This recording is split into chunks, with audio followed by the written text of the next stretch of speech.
Olá! Hoje a gente vai mergulhar em 5 sentenças que são verdadeiros marcos, casos em que o Brasil foi condenado pela Corte Interamericana de Direitos Humanos. E olha, mais do que só reparar violações específicas, esses casos mostram padrões de falhas do nosso Estado e, mais importante, definem o que precisa ser feito para proteger os direitos humanos por aqui. São decisões que todo mundo que estuda o sistema interamericano precisa conhecer a fundo. Vamos lá? Essa pergunta é a base de todo o sistema interamericano de direitos humanos. A Corte não surge do nada.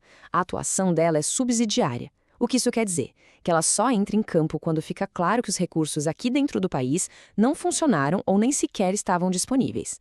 É importante entender, a Corte não é uma quarta instância para ficar revendo provas, mas sim um tribunal que vai analisar se o Estado brasileiro cumpriu as obrigações que ele mesmo assumiu quando assinou a Convenção Americana. Para a gente organizar bem o raciocínio, eu dividi nossa análise em 3 grandes eixos. Primeiro, vamos falar de justiça obstruída, ou seja, quando os próprios mecanismos do Estado acabam gerando impunidade. Depois, a gente entra na questão da força letal, que é sobre a violência que vem direto dos agentes do Estado. E para fechar, vamos tratar de memória e reparação, com um caso super emblemático de desaparecimento forçado. Vamos começar por aqueles casos em que a grande falha do Estado não foi a violência em si, mas a sua completa incapacidade, ou talvez falta de vontade, de investigar e de punir quem cometeu o crime. É aqui que a gente vai ver como algumas garantias legais foram, na prática, distorcidas para impedir a justiça e manter a impunidade. O caso da Márcia Barbosa de Souza, que foi assassinada lá na Paraíba, é um exemplo perfeito de um dos maiores obstáculos para a justiça: o poder político. Sabe por quê? O principal acusado era um deputado estadual, Aércio Pereira de Lima, e o cargo dele foi usado como um verdadeiro escudo para tentar fugir da responsabilidade criminal. E aqui está o pulo do gato jurídico. A Corte Interamericana até reconhece que a imunidade parlamentar é importante para a democracia, claro, mas ela deixa bem claro que essa garantia não pode de jeito nenhum anular o direito das vítimas a um julgamento justo e à proteção da justiça, que estão lá nos artigos 8 e 25 da Convenção Americana. Então, quando a imunidade foi usada para barrar a investigação de um homicídio, isso foi uma violação direta do dever do Estado. E a demora que isso causou foi tanta que o réu morreu antes de ser julgado, o que, no fim das contas, garantiu a impunidade. Mas a corte não parou na questão da imunidade. Ela foi muito mais fundo analisando o caso pela ótica da Convenção de Belém do Pará. Ela reconheceu que o que aconteceu com a Márcia Barbosa faz parte de um problema estrutural de violência contra a mulher no Brasil. E mais, a investigação, ao usar estereótipos para basicamente culpar a vítima, violou o dever do Estado de agir com diligência. Por isso, a Corte determinou a criação de protocolos com perspectiva de gênero e raça, uma medida para tentar consertar essa falha sistêmica e evitar que se repita. Nosso segundo caso nesta sessão é o do Gabriel Salles Pimenta. Ele era um advogado defensor de direitos humanos e foi assassinado no Pará em 1982. A história da busca por justiça nesse caso é um exemplo clássico daquela máxima: justiça que tarda é justiça que falha. Olha só essa linha do tempo. Ela deixa escancarada a violação do direito a um processo em prazo razoável que está lá no artigo 8.1 da Convenção. A Corte entendeu que a prescrição aqui não foi algo natural, que aconteceu só por causa do tempo.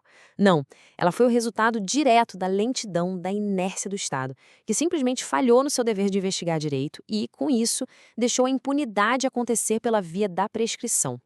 E o ponto que a Corte levanta aqui é crucial. A impunidade vai muito além do caso individual. Ela causa o que a gente chama de efeito amedrontador, ou chilling effect. Ou seja, ela intimida outros defensores, ela silencia a sociedade civil. É por isso que o Estado tem um dever ainda maior, um dever reforçado de investigar com a máxima agilidade crimes contra defensores de direitos humanos. O objetivo não é só proteger uma pessoa, mas proteger a própria democracia. Vamos avançar agora para a nossa segunda sessão. Se antes o foco era na omissão do Estado, agora a gente vai falar da sua ação direta. Vamos analisar casos em que as próprias forças policiais foram as autoras da violência letal. E isso levanta debates muito sérios sobre os limites do uso da força e sobre como o Estado se investiga. Este caso aqui trata da morte do Antônio Tavares Pereira e dos ferimentos em mais de 180 pessoas durante a dispersão de uma marcha do MST no Paraná, lá no ano 2000. Esse episódio coloca em xeque qual é, afinal, o papel da polícia em manifestações sociais. A resposta da Corte é baseada na proteção de direitos fundamentais, como a liberdade de expressão e de reunião. O papel da polícia deveria ser o de facilitar esses direitos e não o de reprimir. O uso da força letal foi considerado uma violação clara do direito à vida, lá do artigo 4º da Convenção, porque foi totalmente desproporcional. A Corte também aproveitou para reforçar um ponto que já é pacífico na sua jurisprudência. Investigação de crimes contra civis pela Justiça Militar não é independente nem imparcial, como exige o artigo 8.1. Agora, a gente analisa um dos casos mais graves de execução extrajudicial que já chegou na Corte, a Operação Castelinho, em São Paulo. Em 2002, a Polícia Militar executou 12 pessoas no que foi apresentado para a sociedade como um confronto. Só que a investigação mostrou que tudo não passava de uma farsa, uma encenação para justificar os assassinatos. Esse caso ajuda a consolidar uma regra de ouro da Corte. Para garantir uma investigação imparcial e independente, como manda o artigo 8 da Convenção, ela não pode ser feita pela mesma força policial que está envolvida na morte. A Corte aponta para a necessidade de um órgão autônomo, como o Ministério Público, para liderar essas investigações. Isso garante o controle externo da polícia e ajuda a quebrar o ciclo de impunidade corporativa. Uma coisa interessante é que as sentenças da Corte também foram evoluindo. No caso Honorato, por exemplo, a Corte ordenou medidas bem concretas e tecnológicas para evitar que isso se repita. Geolocalização nas viaturas, envio obrigatório de gravações para órgãos de controle e o afastamento preventivo dos policiais envolvidos. São ferramentas que buscam dar mais transparência e controle para a atividade policial. Chegamos à nossa última sessão com um caso que, de certa forma, resume todas as violações que a gente discutiu até aqui. A chacina de Acari. Ele tem de tudo um pouco: impunidade institucional, violência do Estado e a luta sem fim das famílias por verdade, justiça e memória.